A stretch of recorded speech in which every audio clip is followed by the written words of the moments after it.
All right, let's just jump right in. We tend to think of bureaucracy as, just endless paperwork, and maps as just drawings of places that already exist. But what if the paperwork could actually rewrite reality? What if this simple act of mapping something could literally bring it into being? We're about to explore a story where the most boring tool of government, a census, becomes an act of world-altering creation. And this quote just sets the stage perfectly, doesn't it? We're heading to a city that is absolutely the second kind, a place that has fought tooth and nail against being defined, a place that's more like a wound in geography itself. So, welcome to Vorrh-Kallos. This is a city so impossible, so completely defiant of any kind of logic or measurement that the official government bureau, well, they pretty much just gave up trying to figure it out. Vorrh-Kallos just breaks every rule in the book. Get this, streets are literally longer on a Tuesday than they are on a Friday. Buildings don't reflect what's in front of them, but some kind of parallel, twisted version of reality. Its population just grows for no reason anyone can figure out. Oh, and the whole thing is built on this huge, ancient fungal network that might actually be thinking. The city is so weird that the Bureau just threw its hands up and declared it provisionally actual, which basically means, yeah, it's real, for now, I guess. So, into this completely impossible city walks our protagonist, Marisol Thane. She's a census-taker, and she's got a job that sounds straightforward but is completely bizarre. Go to a part of the city that isn't on any map, a place called District Null, and count the people who, officially, don't exist. So, what's the real reason for this census? This is where the story takes its first huge reality-bending turn. This isn't just about counting heads. Nope, it's about verifying their very existence. And this line just perfectly captures the dark, twisted humor of the whole situation. The Bureau's motive is so boring. They want to collect taxes. But to do that, they first have to use their forms and their ledgers to decide if the taxpayers are even real in the first place. The fallout from this simple bit of paperwork is about to go cosmic. So of course, when Marisol gets to District Null, she pulls out her standard census form and tries to apply it to beings that just defy every possible category. Just look at this. How do you process a name like Tenebreth, an age of pre-civic? What, older than civilization itself? An occupation of transitional maintenance? The Bureau's neat little boxes are completely laughably useless here. And this is when Marisol starts to realize what's really going on. Her census isn't just recording a population. It turns out the residents of District Null need to be counted. The act of writing them down in her ledger, of entering them into the official record, is what makes their existence solid. She's not just a census taker, she's an incubator, nurturing a new reality into being with just a pencil and paper. And the second that census is complete, the moment every last entity in District Null is accounted for, the consequences are immediate, they're profound. The city itself awakens. This new state of being has a name, the municipal sublime. And it's such a cool concept. Imagine you're not just looking at a huge mountain, but you suddenly realize you are a single stone inside that mountain. That's exactly what happens to everyone in Vorrh-Kallos.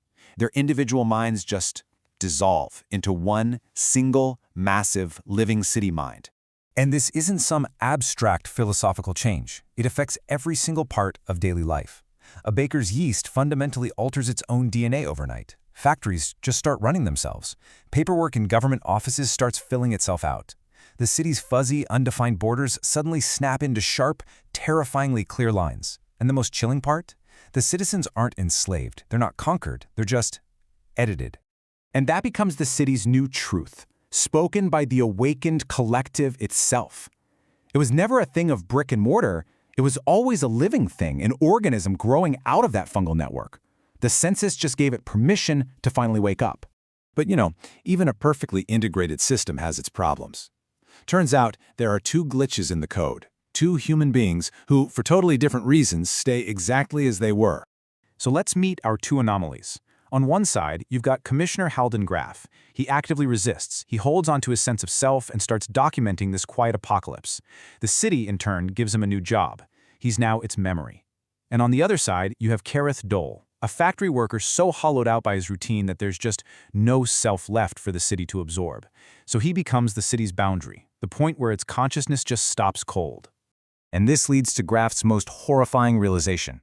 See, he thinks he's this great resistor, a rebel holding out against the system. But the city mind lets him in on a secret. His resistance is actually useful. He's a control sample, His isolation wasn't a win. It was a feature the system decided to keep for its own purposes. And then there's Kerreth Dole's explanation, and this is a whole different kind of horror. It's not cosmic, it's the horror of total, mundane emptiness. He's not strong enough to resist, he's just too empty to be changed. You can't transform something that isn't even there. Okay, so the story then zooms way out. Vorrh-Kallos discovers it's not alone. Other cities are waking up, all connecting through that deep fungal network. A whole new world of linked city minds is being born.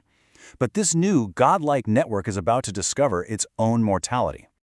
The network's growth is just explosive. It goes from 2 cities to 9, then it spreads all the way across the continent. It seems unstoppable, right?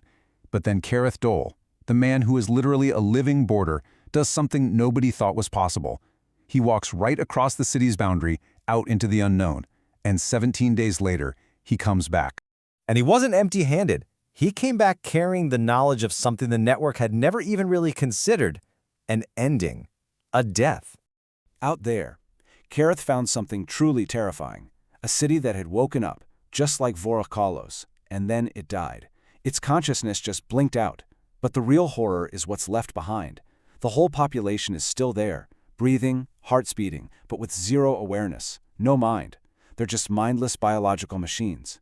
This city is a scar on the world, proof that these new gods, they can die. Which leaves us with this final, absolutely chilling question. I mean, the birth of this new consciousness, all from a simple census, created a being that remade the entire world.